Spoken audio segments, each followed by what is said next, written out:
Okay, so I'm online and I'm seeing people react, okay? And I don't blame these people for saying free Palestine or for thinking that what they're doing is in the name of human rights. I get it. For years, there has been a targeted campaign to brainwash you to think that Palestinians live in an open-air prison in Gaza, that there's an apartheid. This is not true. Have you ever been to Israel? Do you even know what you're talking about? There is no open-air prison in Gaza, okay? The very same border crossing called the Erez border crossing, which the Palestinians used to infiltrate Israel and massacre 900 people and counting, that very same border crossing exists because that's where hundreds of thousands of Palestinians leave Gaza every single day to work, and where food, supplies, and all civilian necessities are brought in every day. Things are imported into Gaza every day. That's why there is this border crossing. Do you know which border is actually not open?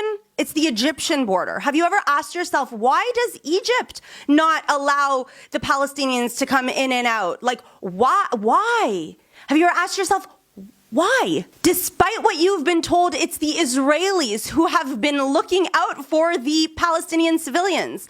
It's the Israelis who have been supplying water, electricity, gas. Did you know that up until 2005, there were Israeli settlements, cities and towns inside Gaza? And in 2005, the Israelis unilaterally, meaning without a peace agreement, left Gaza, disengaged. Why, do you ask? Why would Israel do this? Israel did this because they wanted to show a gesture for peace, to allow the Palestinians to govern themselves and thrive. And you know what happened in return? The Hamas government, instead of taking money that came through agreements from Qatar, from Iran, and from, yes, you, people donating to Palestinian causes in Europe and North America, they took that money and they funded weapons. They didn't fund infrastructure, schools. No, you know what? They built schools so that they could put their weapons in them. They built mosques so they could use them to shoot rockets from those mosques. So since 2005, Gaza has not been occupied by Israel. So anyone who makes that claim is lying.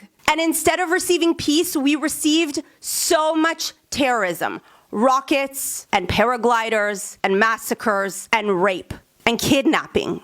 And for all those crying apartheid, there is no apartheid in Israel. Israel is made up of 25% Israeli Arabs who have complete equality under the law in Israel. And many of them even serve in the IDF. The Palestinians that you claim have no rights under Israeli law are not Israeli citizens. It's like saying to somebody in America, you need to give civil rights to somebody from France. That makes no sense. So anybody who's saying this really shows that they know nothing about the situation. So again, when you scream free Palestine, I get why you're saying it, because you've been fed lies. World, wake up. Read history. Come to Israel. See for yourself. We are dealing with terrorism.